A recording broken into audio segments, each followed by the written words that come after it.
Pemirsa, untuk pengulas pandemi corona dan Kepres Darurat Kesehatan sudah hadir Guru Besar Fakultas Kedokteran Universitas Indonesia, Profesor Ari Fahrialsyam, dan kembali bergabung bersama kami Wali Kota Surakarta FX Hadi Rudiatmo, dan kita juga masih menunggu bergabungnya Gubernur Jawa Timur Hovifah Indar Parawansa. Saya kembali dulu ke Pak Rudi.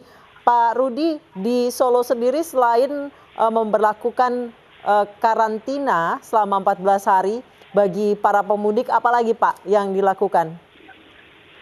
Jadi yang jelas supaya terhindar dari persoalan-persoalan di masyarakat, kami melakukan karantina kepada para pemudik ini dan juga untuk melakukan karantina kepada warga yang sudah dikategorikan ODP. Itu sudah kita siapkan tempat juga.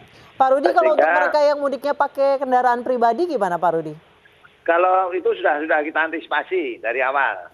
Jadi semua pemudik RT RW, lurah camat sudah kami sampaikan untuk segera warga tersebut melapor dan dicatat identitasnya dengan syarat-syarat fotokopi KTP, KK, nomor telepon, itu harus dimiliki dan nanti laporkan ke kelurahan sampai ke kecamatan sampai dengan ketua gugus tugas.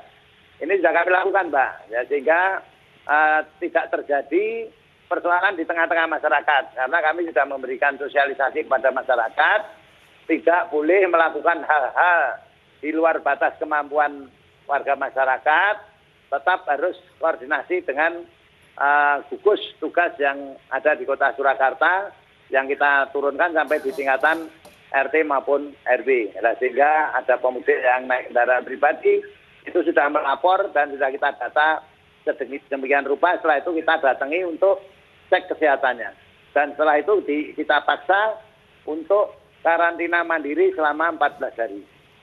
Baik, saya ke Profesor Ari. Profesor Ari, saat ini masyarakat suruh work from home, diliburkan dan lain sebagainya. Bukannya berdiam diri di rumah, malah banyak yang mudik lebih awal. Karena mungkin takut adanya lockdown dan lain sebagainya. Hingga mereka memutuskan untuk pulang ke kampung halamannya lebih awal.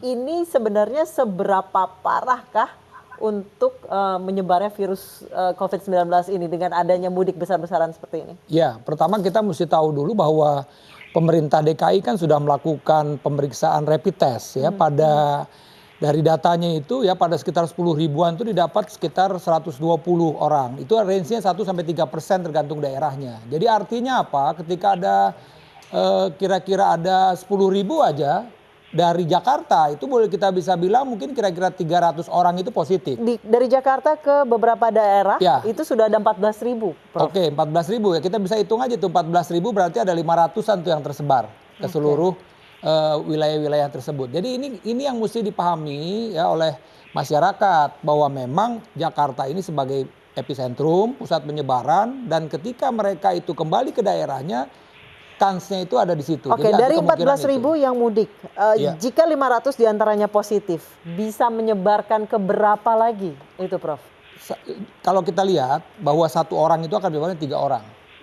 Tiga. Jadi ini kita ngomong-ngomong pahitnya aja nih ya, 500, 1.500. Kemudian terus begitu terus tuh. Jadi ini yang memang harus menjadi perhatian karena kita lihat aja apa yang terjadi di Indonesia waktu itu. Ya kan masuk dari awalnya kan imported case, kemudian transmisi lokal, akhirnya terus meningkat. Sekarang nambahnya itu bukannya nambah turun ini, naik terus kan 100, 150 terus gitu. Jadi hal ini yang harus diantisipasi oleh masyarakat sekitarnya nih, terutama yang tadi ini kebetulan menerima pemudik-pemudik tersebut. Tapi memang saya setuju dengan Pak Wali Kota, ini adalah saudara-saudara kita.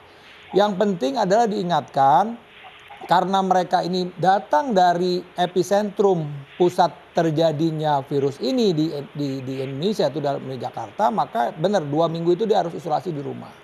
Dan mereka itu diusahakan tidak kontak dengan orang, tidak banyak kontak dengan orang.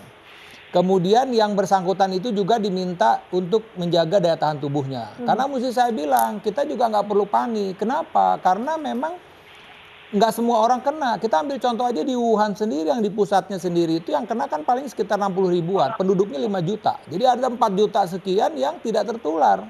Ini yang mesti diperhatikan. Jadi yang penting daya tahan tubuhnya harus baik.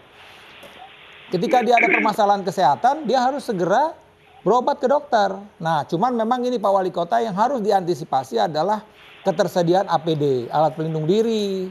Rumah sakit juga harus siapkan. Menurut saya dengan kondisi seperti ini, baik itu di puskesmas, di rumah sakit itu semuanya harus siap. Tidak ada yang istilahnya rujukan tidak ada. Karena kita tidak boleh mengulang apa yang terjadi di Jakarta ini. Ketika ditunjuk rujukan-rujukan, akhirnya rujukan kewalahan, akhirnya pasien ini jadi tidak di-manage dengan jelas sih mau kemana gitu loh. Tapi kalau dari awal misalnya di tingkat kota seperti okelah Solo, sudah diantisipasi bahwa semua rumah sakit harus siap menerima pasien-pasien tersebut. Jadi mereka udah siap menggunakan alat pelindung diri. Baik, saya kembali ke Pak Rudi. Pak Rudi, seberapa cepat atau seberapa tanggap sih Pak sistem kedaruratan terkait COVID-19 ini di Surakarta, Pak? Mekanismenya seperti apa? Kita setiap malam ada evaluasi. Yang pertama yang perlu kami sampaikan terlebih dahulu ketika saya memutuskan KLB, itu pagi kita langsung bergerak secara masif dan seterusnya. Dan begitu juga kita mengantisipasi para pemudik. Sebelum para pemudik ini datang, kita sudah menyiapkan untuk logistik untuk 40.000 jiwa yang sementara ini tidak boleh kemana-mana ini kita siapkan. Nah, sehingga masyarakat merasa bahwa saya tidak kerja pun pasti bisa makan karena mau kita kirim, bukan suruh ngambil, nanti kita kirim ke masing-masing rumah dari warga tersebut. Dan untuk isolasi ataupun karantina wajib ini, kami juga kita siapkan petugas kesehatan, guru olahraga, guru kesenian, sehingga di situ selama 14 hari nanti tidak rasa jenuh. Dan kita siapkan juga vitamin dan dapur umum kita siapkan di situ. Nah, sehingga kami sangat berharap dan mohon dengan sangat kepada para pemudik yang mau pulang ke Surakarta khususnya, bukan Solo. Kalau Solo itu kan luas, Wonogiri itu bisa dikatakan Solo.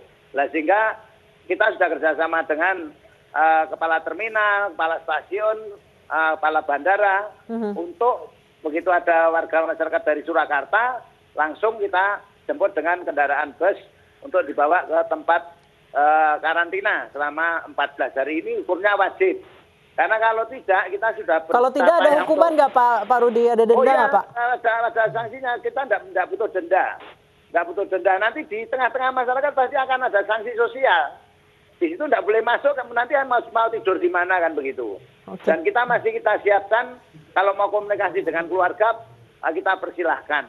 Karena kemarin ada satu warga yang pulang ke Solo, tidak boleh masuk karena dianggap ini membawa virus corona. Akhirnya kita tangani sendiri, kita ajak ke layanan kesehatan dan kita periksa kesehatannya. Dan saya minta untuk karantina 14 hari di rumah. Baik, Prof. Ari, jika dilihat dari tingkat kematian atau mortality rate ini sebenarnya corona itu lebih rendah dibandingkan SARS dan MERS. Tapi kalau untuk penyebarannya ini adalah yang tercepat dan termasif, kita akan bahas usai jeda berikut, tetap di iNews Sore.